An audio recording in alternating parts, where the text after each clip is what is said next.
So I hope I give you a bit of chance to let all that sink in here.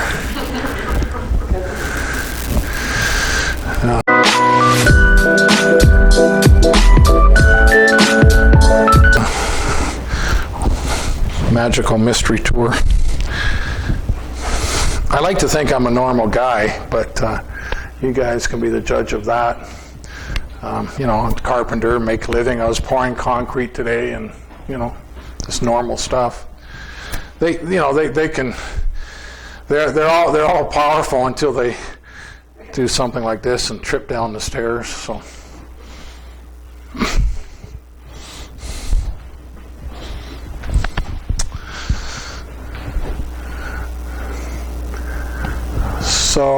we had the space shuttle, and that got shut down in 2011.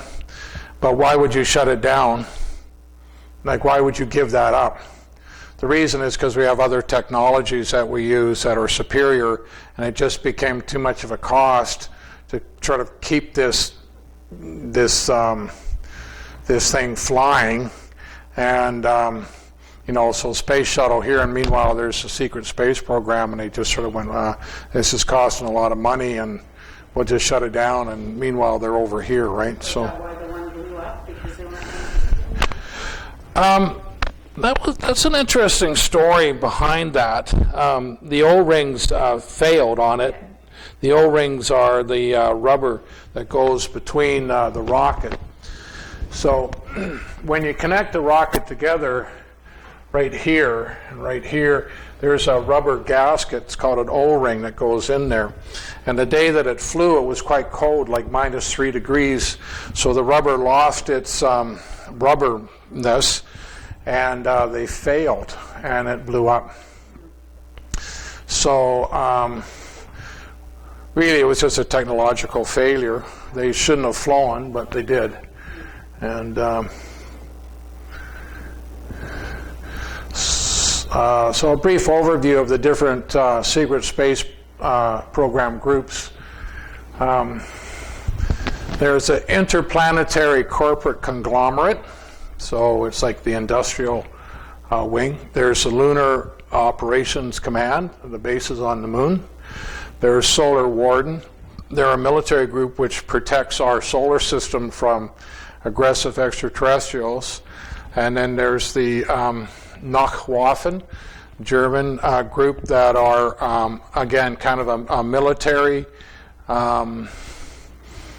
they're a military group.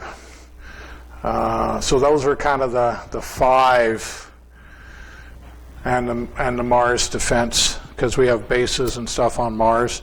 But there's other ETs on Mars as well, so we share the planet, but we fight with them too. So as one guy said, we go over and we kick them in the shin, they come over and they kick us in the shin. We go over and kick them in the shin, like this sort of back and forth kind of stuff on Mars.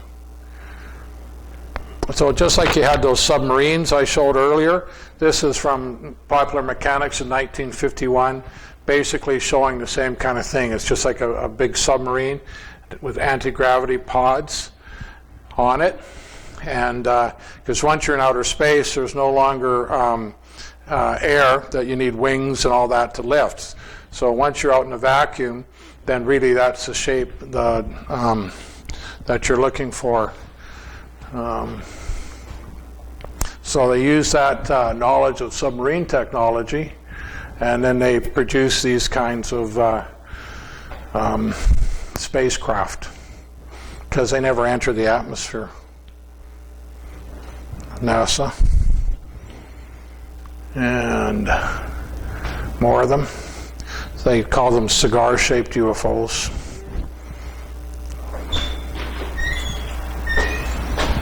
Hi there. Welcome back. So this year, well, not this year, 2019, Trump hails the launch of the Space Force. So he created the 5th wing of the military now. So $1.4 trillion government spending package on the new military space program. Obviously, if he's doing that, it means we already have it, and he's starting to bring it to, you know, the awareness of the common man.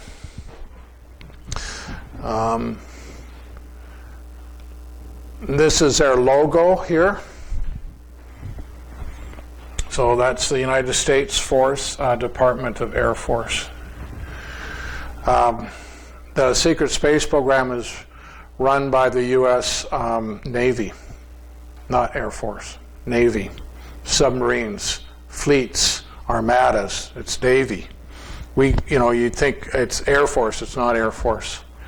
This is the Chinese emblem for their Space Force, the Chinese National Space Association.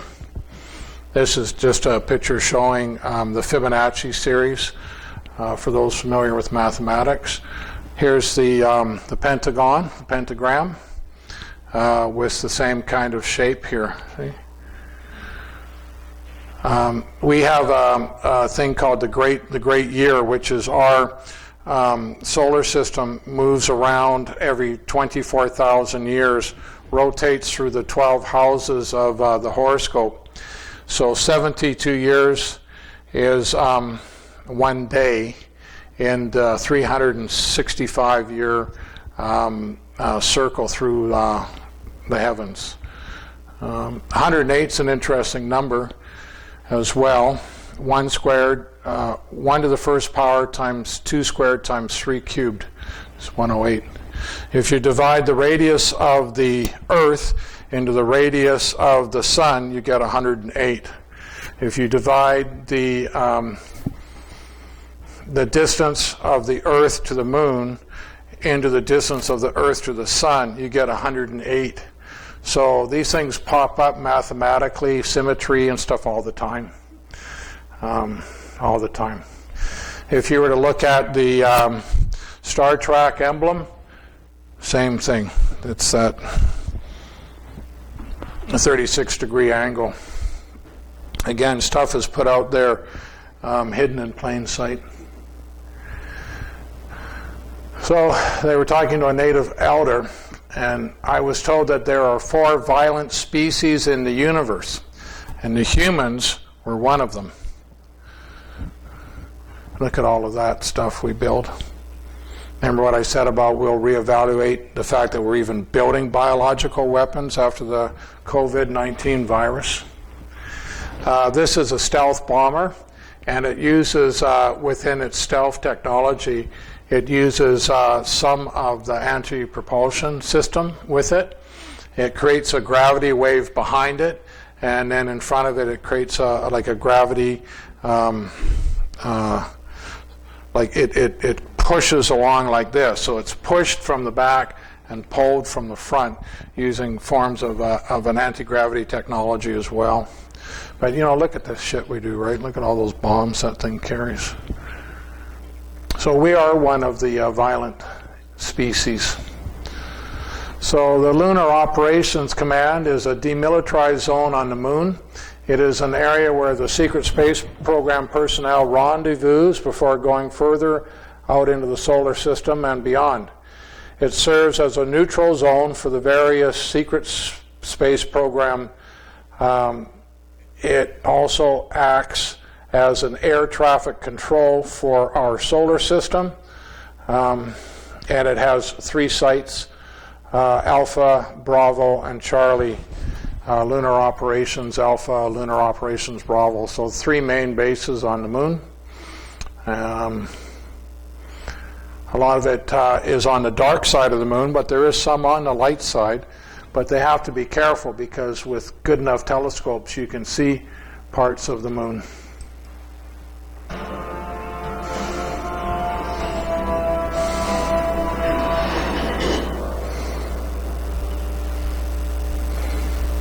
Hi, this is Thomas from MarsFromSpace.com. What you are looking at here is an amazing Apollo image. This is from Ken Johnston Sr.'s private archive. All credits to him and Brent Cunningham for bringing this one out. What you are looking at here is what, to me, in my eyes, looks like an So they caught part of one of the bases in this picture. Lined up in straight lines, and when you will have a look at the next image that I have enhanced here, you will see actual structures on the ground, which to me supports the theories and rumors of a lunar base. All credits to this one, to civilian astronaut consultant pilot Ken Johnston and Brad Collins-Shepard. You will be able to hear more from Ken Johnston in his new book that I will leave a link to on my homepage as well, marsfromspace.com. Thank you for watching. Until we see you again, take care. Bye. So that's where, got caught in that one picture. This is another picture from, the NASA stuff. The second man on the moon was Buzz Aldrin, and he was a Freemason. They planted a Freemasonry flag on the moon. 33-degree Scottish Rite flag. Kind of interesting. So these are the TR-3Bs. So these are those anti-gravity UFOs that we use today.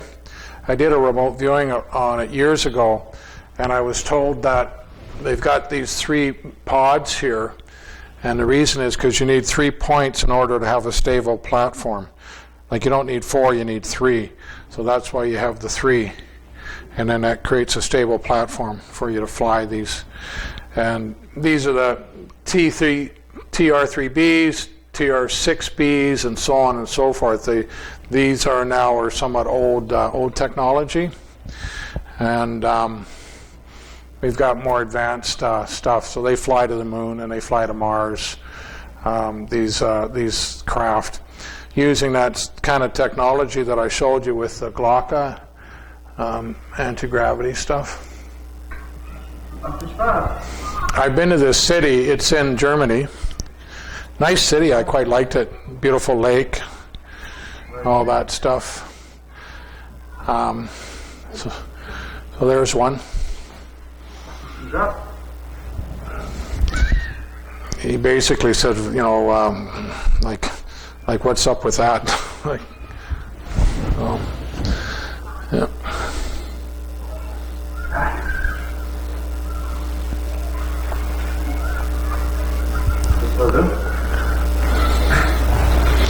Yeah, I'd get my kids out of there quick too if I was him. So that city's Kassel. Like I said, I've been to Kassel. Very nice city. I quite liked it there. So July 12th, the short story, U.S. government approved a patent for a spacecraft that uses anti-gravity, repulsion, gravitory, mass reduction, non-conventional, blah, blah, blah. So because now they're starting to release the information, they didn't start to push the patents through, right? So this was like 4 months ago or 6 months ago. This is happening right now. So these are your triangular flying craft, and again, there's 3 propulsion pods here. By creating a warp bubble that expands space on one side of a spacecraft and contracts it on the other. That's what I was saying about that big stealth bomber flying a gravity wave. So contracts on one side, pushed and pulled away from the Earth and pulled towards a distant star by space-time itself. So you ride it like a wave, like you surf it. So, this is a hard copy, black and white, from whatever, 6 months ago. So, obviously it's true, because they're releasing it and asking for patents. So that's showing a jump gate, a gal going through a jump gate. So one of the ways we go to Mars today is we go through a jump gate. So you open up the jump gate using that Montauk chair technology, that same thing, and you just walk through it, and then you're popped out on the other side. Now, I've been through a jump gate, so I know they're real. When I was remote viewing the 9/11 event, there was some stuff going on with that, and they had brought in a jump gate with a bunch of soldiers. And I followed the soldiers, in my remote viewing. I followed them, and I went through the jump gate myself, and it popped me off to an underground base somewhere in the Mojave Desert.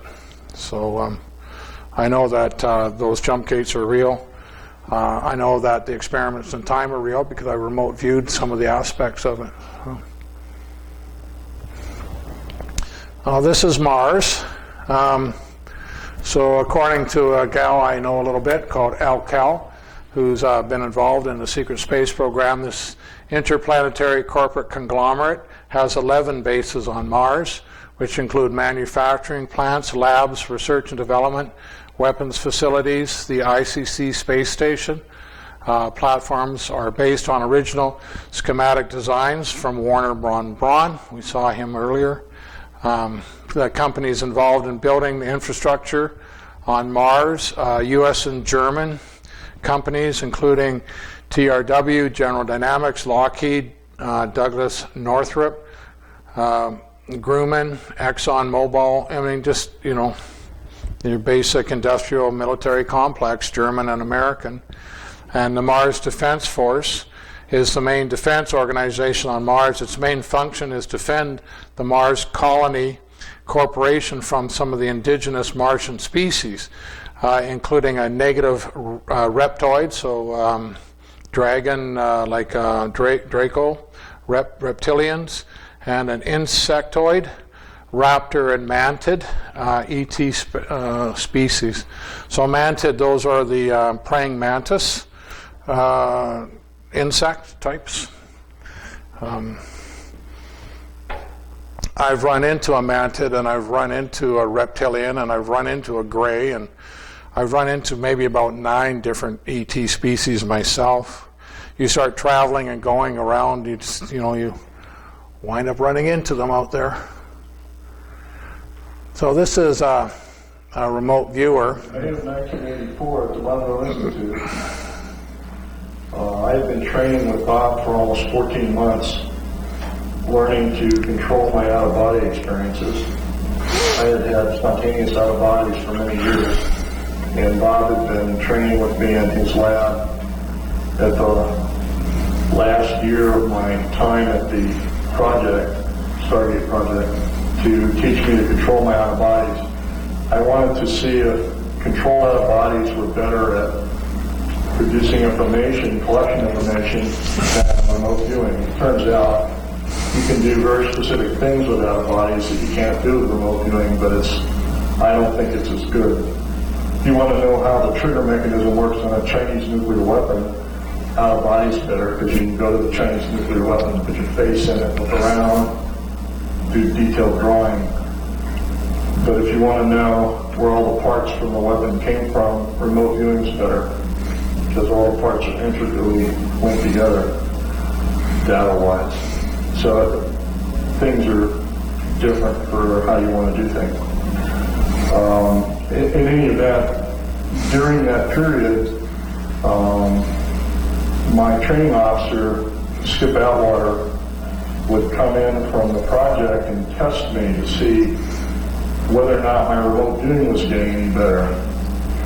And one of his tests that he brought, one of the training tests that he brought, was a target that I didn't know anything about. Normally I did mundane targets, like quasi-military targets. Well, this particular week, he brought a Mars target. I didn't know it was a Mars target. But he gave a sealed envelope, he did Bob Monroe. He gave a sealed envelope to Bob Monroe, which inside had a card that said Mars 1 million years BC. Bob thought it was another noonday target as well. And he had a list of coordinates. So Bob had this card in his shirt pocket, and we had a list of coordinates as targets. And the first set of coordinates was 44.89 degrees, 9.55 degrees west. I didn't know anything about the targets, because I was laying in a dark black cube in the lab, floating on a sea of salt, listening to hemisync tapes. And the first thing I heard was the coordinates. And this was my response. I got a great view of a pyramid form, sitting in a large depression. It's yellowish, ochre colored. I get clouds, a severe storm, major geological trauma. Now, I was asked to visit the site before the trauma. They said go back before the trauma. They said all the dirt had disappeared. There were now smooth walls. Everything was flat, megalithic. I said something about, gee, is this a new pyramid? Did they discover a new pyramid? Because it's really large. Shadow of people, fragments, memory of people. They said go back to when they were there. Large people, thin and tall, wearing strange clothes, skin tight, very tight, almost can't see them. This is the actual target based on the coordinates.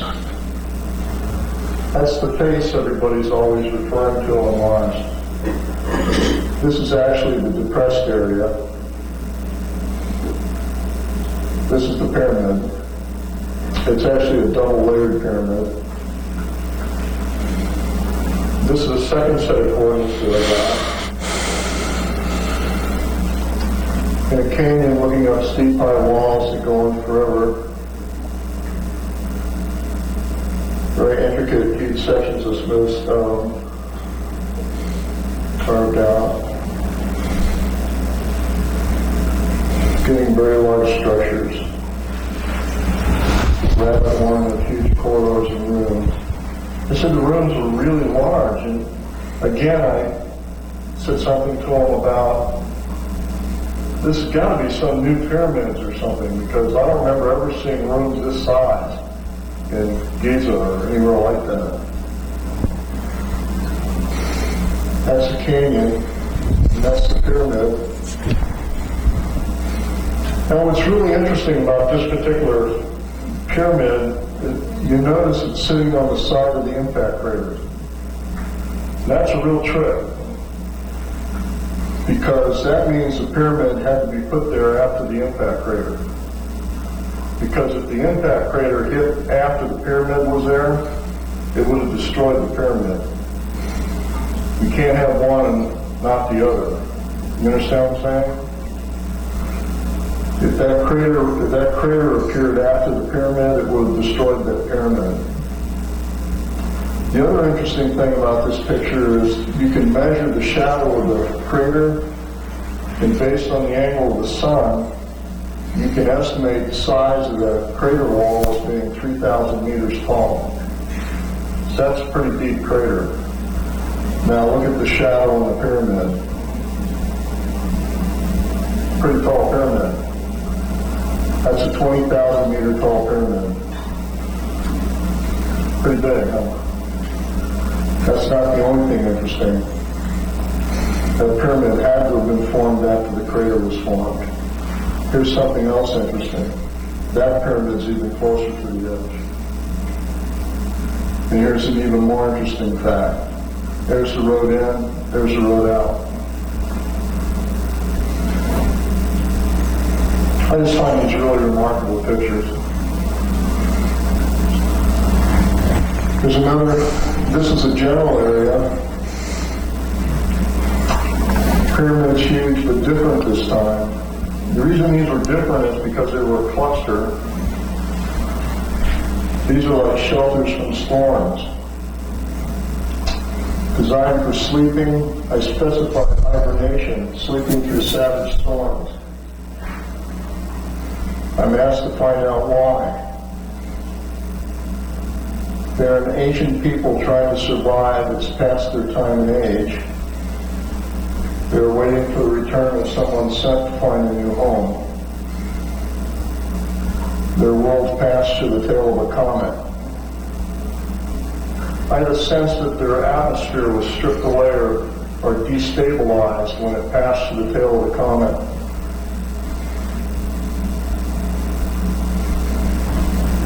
This is an old fort.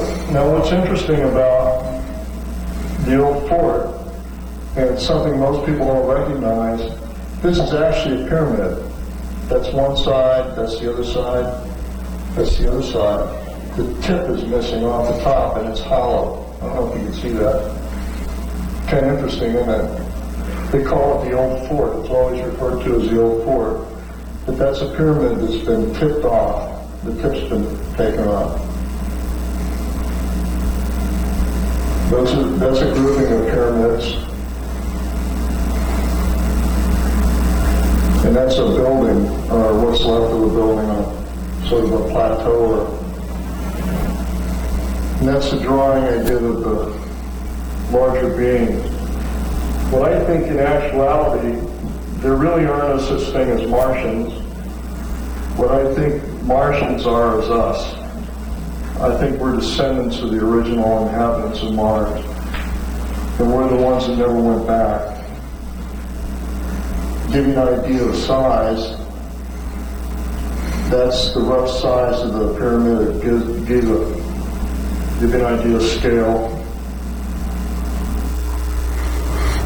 So I remote viewed Mars myself maybe 20 years ago, and I got down inside the pyramids there, and I met up with one of the Martians who's very similar to that picture. He's about 12 feet tall. His name was Kermie, and he kind of told me the story of what had happened to the people and how the magnetic fields had collapsed and most of the life on the planet had died because it needs a magnetic field for the DNA to thrive in. Very sad story. They were very good artists, lots of statuary underground. It was weird to walk through a dead civilization. You walk through and all these beautiful statues, and it's just quiet. There's no one there. It's just dead. I basically concur with everything he says, except the last comment about the Martians being us. I don't concur with that part. Yeah, so I saw the same thing and more. I mean, I could talk about it for 25 minutes just on that alone. At any rate, I saw the same kind of things there on Mars. They had, underground lakes and underground, canal systems and just, a whole ecosystem underground. So McMonagle there, he describes their situation as being in a critical state, seemingly on the brink of collapse, having purportedly sent members of the civilization on a mission to find a new place to inhabit, so on and so forth. So typical military, they want you to look a million years ago, but they don't want you to look at what's happening yesterday, right? So they'll send him back in time, but not the present, which really matters, right? So. And there's a lot of kind of disinformation about Mars. This is the same complex he was talking about. So same thing, I went there and I, went for a stroll, through this area and had a look at things, and a group of smaller pyramids, not unlike those small pyramids on Montauk Point in the sand on the beach. And, this is a collapsed pyramid as well. It looks like a face, but that's more just an artifact. Really, it's just another one of the pyramids. So, I did a painting of it, of me and Kermie sitting on one of the benches underground having a chat. I didn't bring it, but so this is a picture from the Mars surveyor. Notice that's not red. Notice that the skies are blue, right? So this whole thing where you see these pictures and it's all red, it's just disinformation. Mars looks like this, right? I mean, we have red sunsets and we have red, sunrises, but mostly it's a lot like where we are, you see. But they send you all those pictures of red and desert, and you think that the whole thing's inhospitable. But I've been told you can walk around and with just a breathing apparatus like I am. You can walk around like it's not that cold.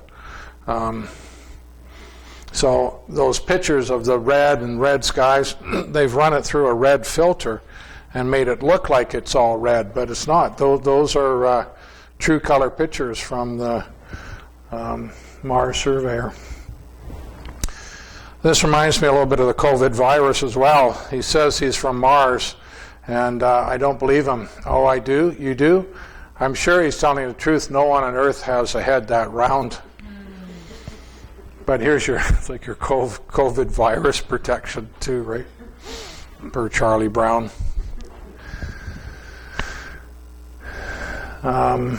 This is the next surveyor that they're sending to Mars to scout around and have a look at stuff. So, you know, this is kind of like all the NASA scientists who aren't read in on the loop. So you got the secret space program guys over here, but this is the stuff that's released to us in our media. So we see all this kind of stuff, and they're still looking for microbial life or something. So this is what they feed us, but the truth over here is you know, completely different, right? I'd hate to be one of those scientists and sort of wake up to the fact that they've been hoodwinked all this time. So this is Simon Parks, the guy that I got some of that information about, the weaponized virus. And then this is Julie Phelps. She was a pilot with the secret space program. What happens is they mind control people. But as you get older, you start getting into your 50s and the mind control patterns break down, and then you begin to remember that, my God, I remember actually being in this program and flying these spaceships and these sorts of things. So as you get older, the mind control programming breaks down. So today we have many people coming forward that have been involved in these programs from 30 years ago, because at the age they are now, they're remembering the stuff. So they're coming out with their stories. So this is Julie talking about some of the life on Mars. So the first one, she says it's kind of this limpet rock, and it feeds on the minerals, and it moves around slowly. It looks like a rock as part of its camouflage, but it just moves around and it eats stuff. She said, then you have this thing, this one for example, it's spindle, and it's fast, it lives above ground and it's harmless, and its defense is camouflage because it looks like a rock. When I was in the underground of Mars where the pyramid is, and they had these big lakes, they were filled with types of fish, some big, some small. So obviously at one time the planet also had a whole marine life that they tried to maintain that biosystem underground. Insect jumping jack. So apparently it jumps around, but it's sort of random, so it's harder to catch because you never know which way it's going to jump. And this is a giant centipede, 5 feet long, this long. I think they're actually somewhat venomous on their bites as well. So that's her picture of those guys. These are a type of arachnid, and they're big, and they're extremely dangerous. Like they'll kill you, This whole thing of spiders and arachnids is, in a way, it's interesting because some of the ET species are these arachnids, and they're really big. They're bigger than a car. We have some on the Earth as well, but they live underground. But they're sentient. They're smart like we are. Some of them are even smarter. Part of when the American military was in Vietnam, they were fighting the spiders in the jungles in Vietnam. Another story with that one. Like there are arachnids that fly around in spaceships. I mean, these guys are smart, right? These are fully sentient beings, and they're also, you wouldn't want to run into one. Super soldier talk from Penny Bradley. She was another super soldier. Talking about Mars, the air is thin but breathable like on Earth, like say you're at 8,000 feet up a mountain. There are trees at the poles because there's more water there. Mostly small animals, insects and reptiles. Some small burrowing mammals and burrowing birds like earthly blackbirds.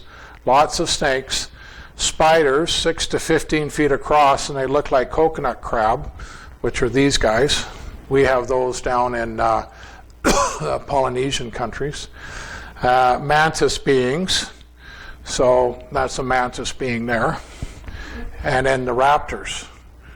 So they have kind of a constant struggle on Mars with these other beings as well. So apparently, like if you go chasing after one of these mantids and you're trying to capture it, they will telepathically connect with these spiders, and then the spiders will come running in to protect them. Like a dog would come running in to protect you.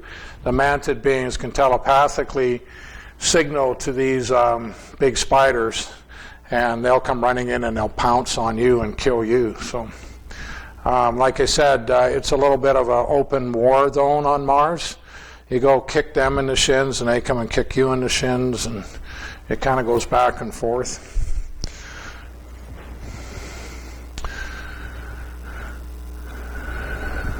So these are more pictures from Mars from the surveyor, and so this is like one of those things she was talking about. You can kind of see the face and the eye here, and then there's one of the spiders, and then here's another one of the spiders that they caught on that picture.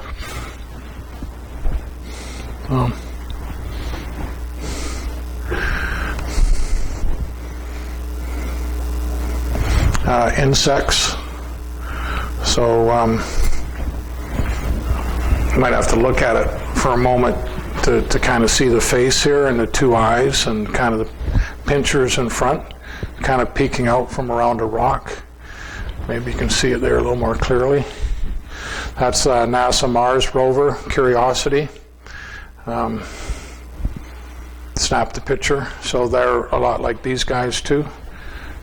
Insects on Mars.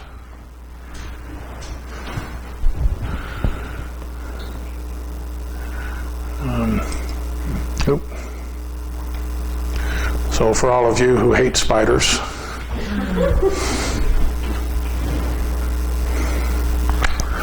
yeah, I've talked to people that, you know, they've run into these guys too, right? So they're a little bit freaky. So are those, well, all of those guys are reptilians and mantids. They're all a little bit freaky. That's Mars. So this is Jupiter. You're moving out into the solar system. There's this Oort cloud in here, which is an asteroid belt that you move through. There's some large bodies in that.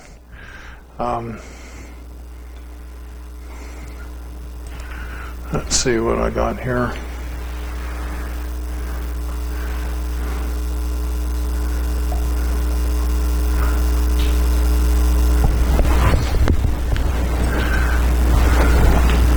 Yeah. So this is Jupiter. It's our biggest planet. Mostly hydrogen. So we have space stations orbiting around this as well. It's part of our solar system defense.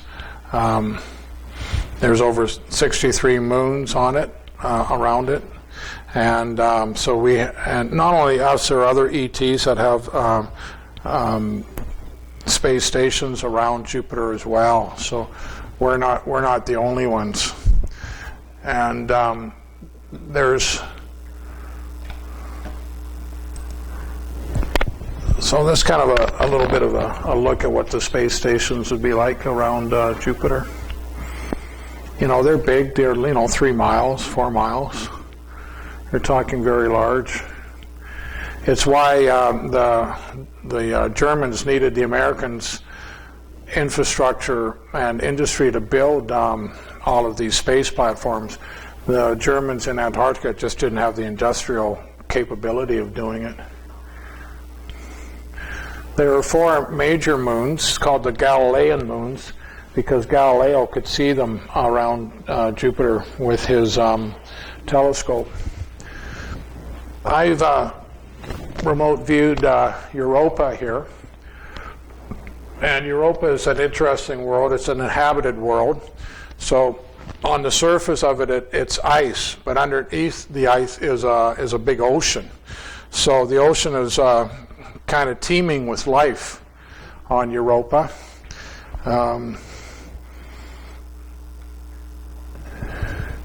Because what happens is the tidal effects from Jupiter being so big is kind of pushed and squished and pushed, and it creates heating on the inside of the planet.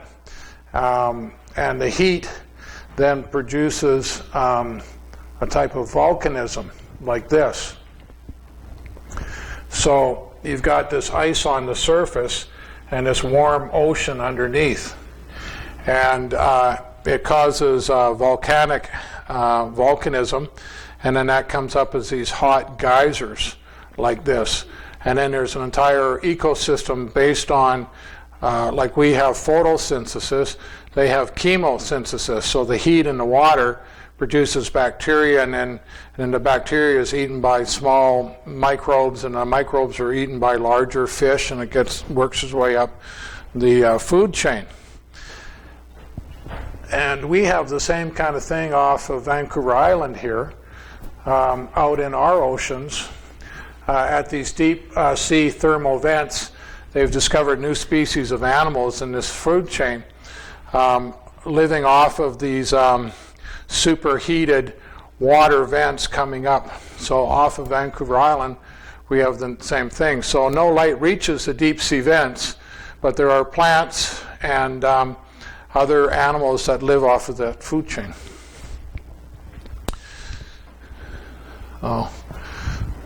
And so there's crabs and small fish and stuff down along the bottom, and then the alpha animal in their waters is like these guys here.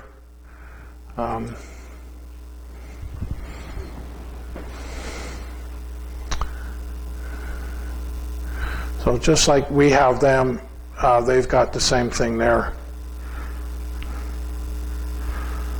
They're part of the octopus and cuttlefish and family. And then the alpha is a real big one, and he's kind of like a predator one that then eats these smaller ones. And the smaller ones, they eat the fish, and what dies falls to the falls to the bottom, and then these crab things eat them. So it's a whole system there on Europa. Yeah. And so, just like this. This squid's quite harmless. You just don't show it any fear. So, alpha squid is that's like the top of the food chain on Europa. And yes, they're quite strange during the larval stage. So there's a couple of crabs checking out the baby humans. So, the thing about DNA is it tends to express itself in the same way all over the place. So just like we have these squids here, they have squids on Europa. Just like we have crabby arachnids kind of things, they have the same thing on Europa. Just like we have spiders here, they got like spiders on Mars, you know. So Solar Warden is a program run by the U.S. Navy responsible for monitoring all incoming and outgoing traffic in the solar system. It patrols and defends our solar system. Some of the SSP experiencers have suggested that Solar Warden's real purpose is to protect the surface of the Earth to thwart the ET disclosure. Solar Warden was created in the 1970s and 80s and is a mid-level secret space program.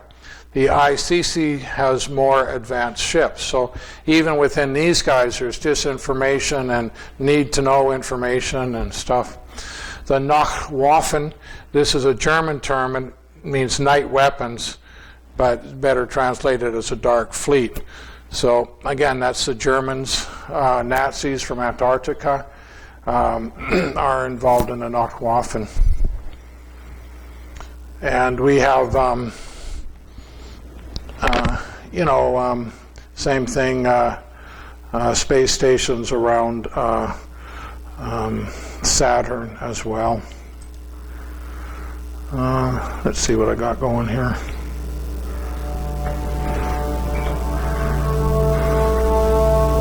A lone explorer. On a mission to reveal the grandeur of Saturn, its rings and moons.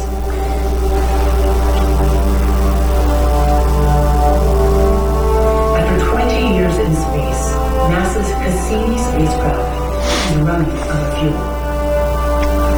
And so, to protect moons of Saturn that could have conditions suitable for life. Notice the pole has a six-sided geometric form.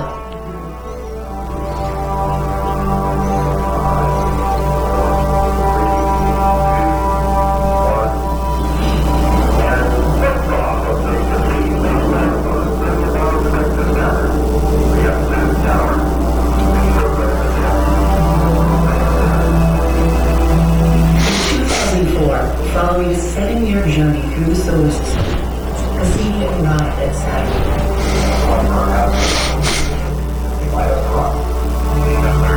The spacecraft carried a passenger, the European Huygens probe, the first human-made object to land on a world in the distant outer solar system.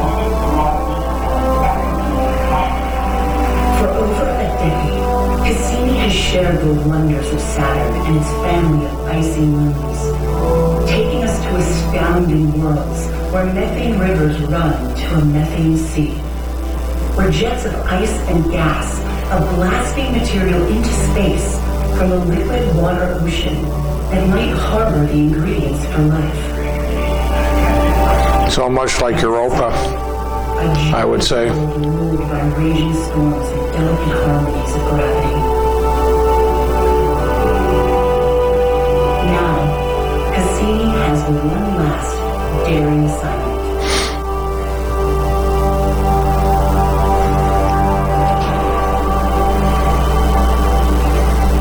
Cassini's grand finale is a brand new adventure.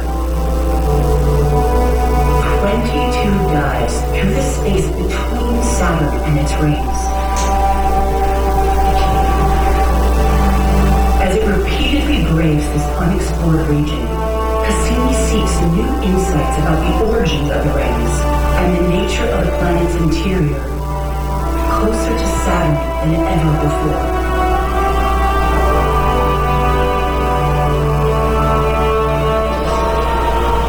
On the final orbit, Cassini will plunge into Saturn, fighting to keep its antenna pointed at Earth as it transmits its farewell.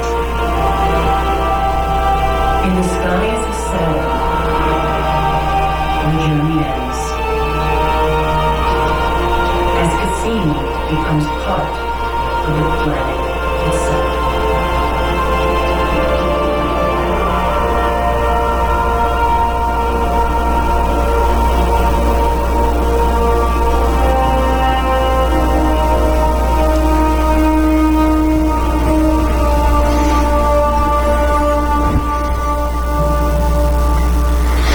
Even though I'd call that low-level technology, it's still pretty amazing, you know, what they've done there. Titan is one of the moons of Saturn, and I know we're quite involved with Titan. I think both on the surface and space stations around Titan.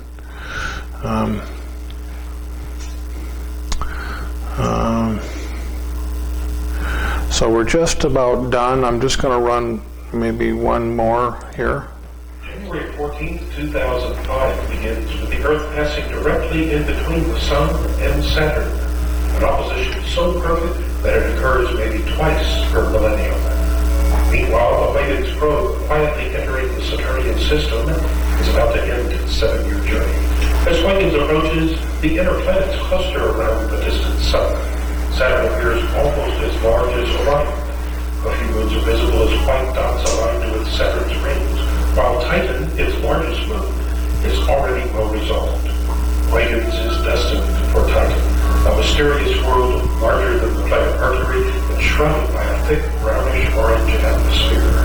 The details of its surface have never been seen. Huygens' speed increases to near 6 kilometers per second. Titan's disk quickly. So, like I said, we have quite a bit of stuff going on with Titan here, one of the moons of Saturn. Titan's atmosphere, the heat shield reduces the speed some 15-fold within a few minutes.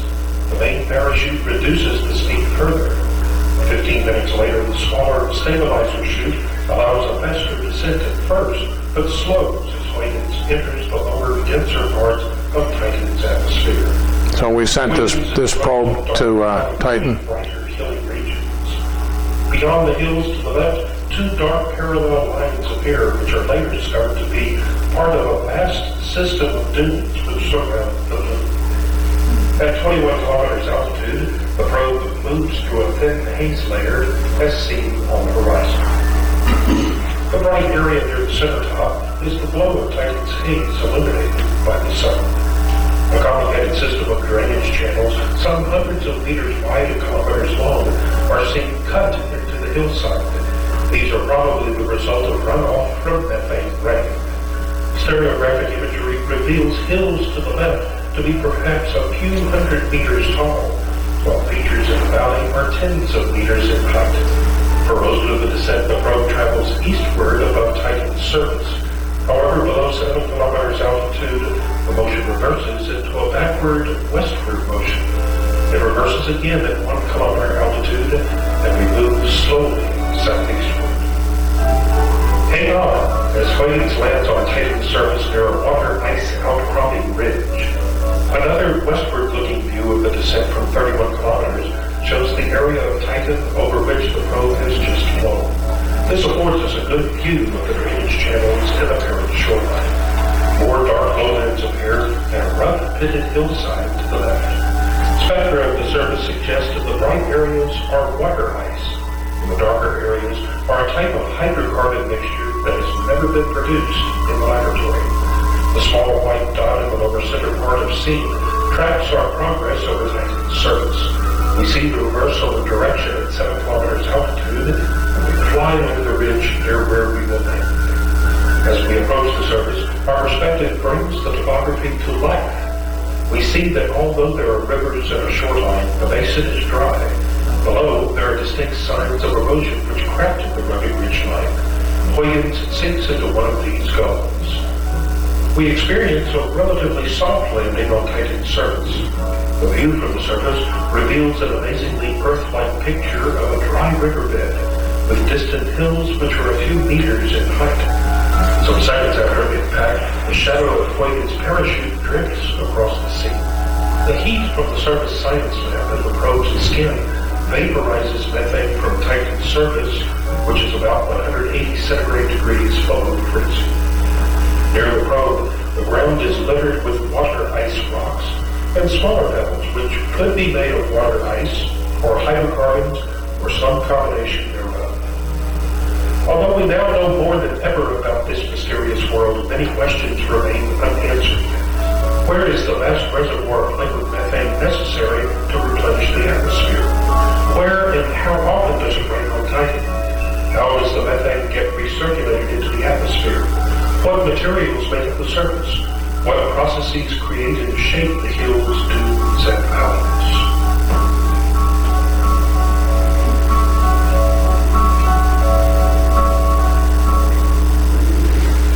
Oh, that was Titan. A little bit of nerd humor there. So the long view. That's the belt of Orion.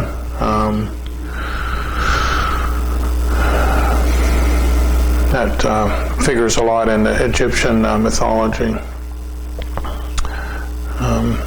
They're supposed to, this is the next galaxy over, Andromeda. We have Andromedans that are involved with us. And supposedly we have starships that go to Andromeda ourselves. So we've been back and forth to that. And finally, this is kind of where we're at as far as the disclosure says. So this is the Orion Spur right here. This is our sun, and this is the Milky Way galaxy, our galaxy, and that's the Orion Spur. And I've heard that we have colonized 100 worlds now through the Orion Spur. The reason we did that is we used the time travel technology, and we went back 300 years. And we've been abducting and seeding people on 100 worlds through the Orion Spur for over 300 years now. The reason they did that is because people from 300 years ago make better pioneers than people today. People 300 years ago knew how to survive, how to make simple things, how to grow simple foods and crops. So I haven't remote viewed it, but I've been told that we have now 100 colonized worlds through the Orion Spur with a population of between 1 and 2 billion human beings. Oh, that's probably a black hole, which is the center of all galaxies as they rotate around it. It's also called the central sun, which is just an expression for that. So we're here out on this this spur, and supposedly we have 100 planets now that we've colonized. See, part of it is you go back in time and you abduct people, and then no one's sort of the wiser. I was talking to Julie Phelps, that girl that had those pictures from Mars about it, and I said, did they use the Black Plague as a cover to go and abduct people and take them off-world? And she said, you know, give me a minute, I'll have a look, and went in and used a dowsing technique, and she said, yep, that's what I'm getting. So, you know, there's stories of people, you know, cities, civilizations just going missing in our history. You know, 200-300 years ago, you wouldn't know any different. So we've gone back and taken people and colonized these other worlds. So they've never lived here on the Earth, born and raised off planet. So they don't have any particular allegiance to our planet here either. But that's the story. I haven't remote viewed through the arm. I don't really know. But I know time travel technology is real. I know starships are real. I know the mindset of the people that run the programs is real. So I would bet, you know, 50-50 that they're on the 50% that it's true. And that's where we're at with the secret space program through the colonized worlds.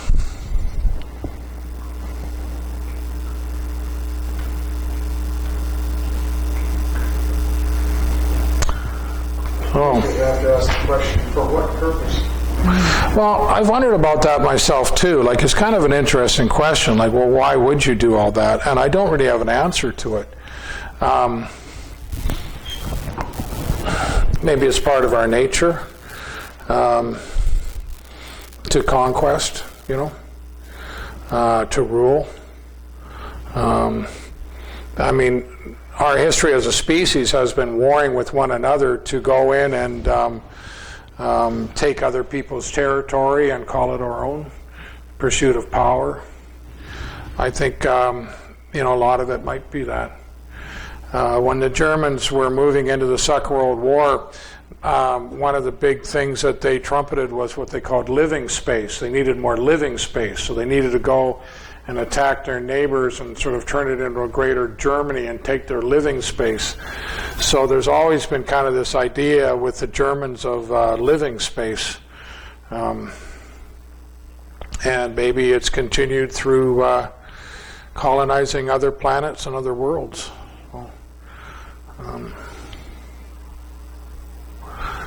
Whatever the end truth of it is, it's starting to, you know, to come forward. Like, you know, they've taken out those patents in the public domain now on anti-gravity craft. They've got that fifth wing of the military in the U.S. When I talk about, you know, 2020 to 2030 is going to be a wild ride, and that the COVID virus is just part of that wild ride we're on. I mean, this is, you know, some pretty heavy stuff, and if you actually got to the place where you really believed it, it's, you know, it's a wild, freaky story, you know.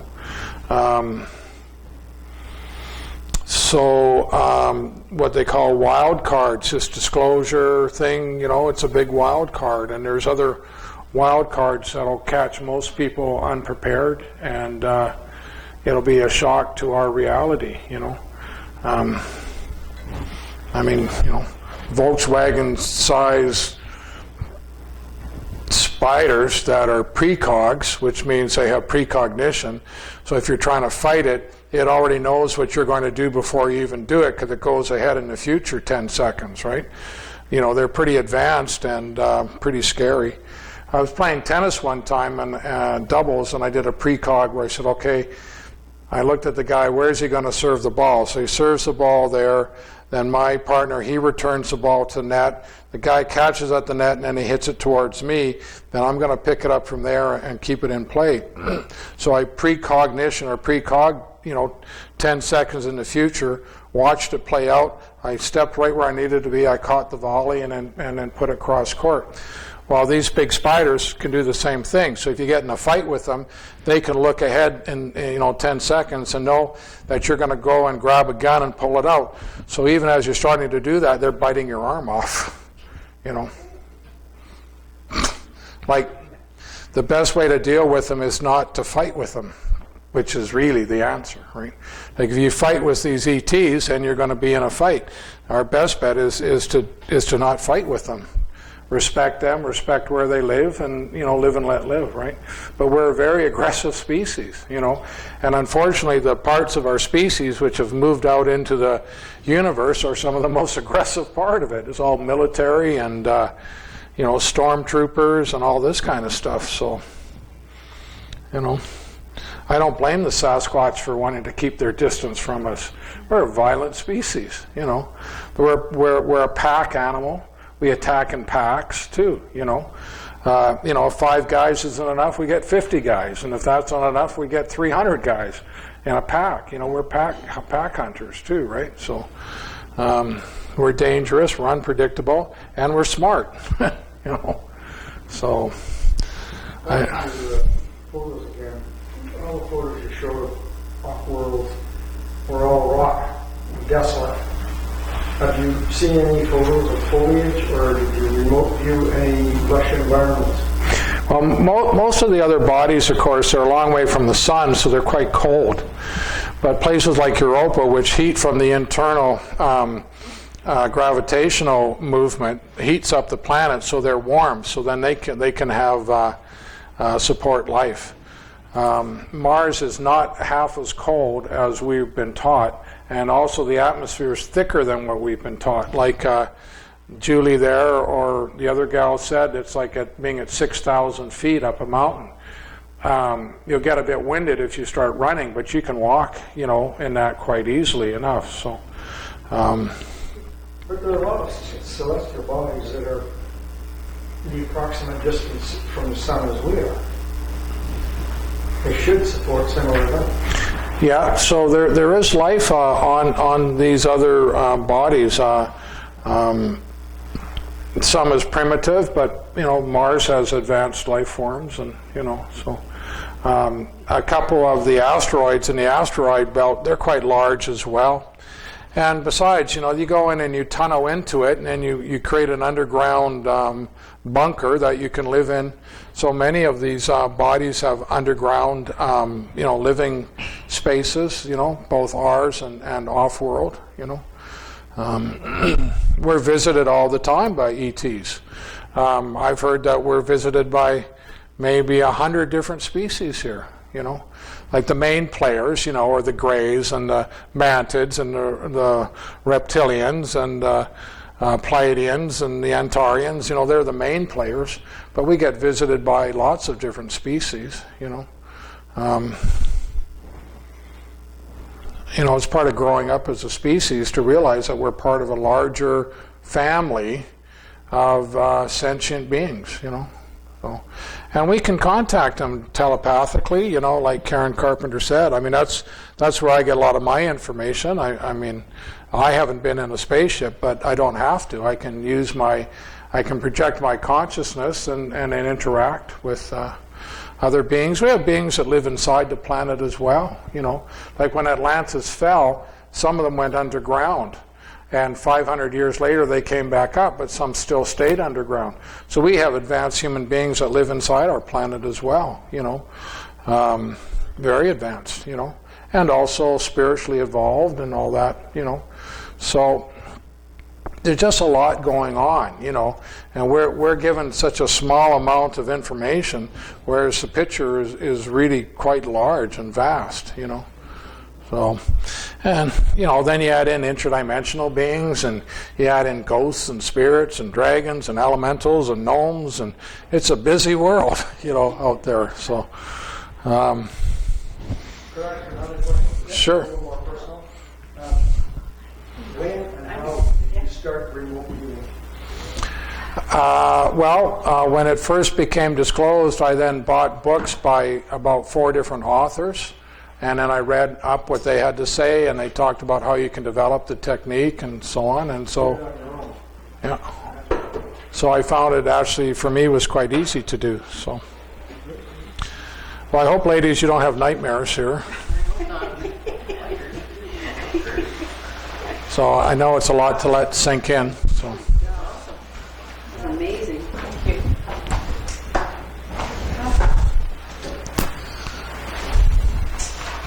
I can forward you a picture of that one from the island here. Thank you very much. Sure. I would really appreciate if you could do that with me. Sure, you bet. Such an avid Sasquatch fan.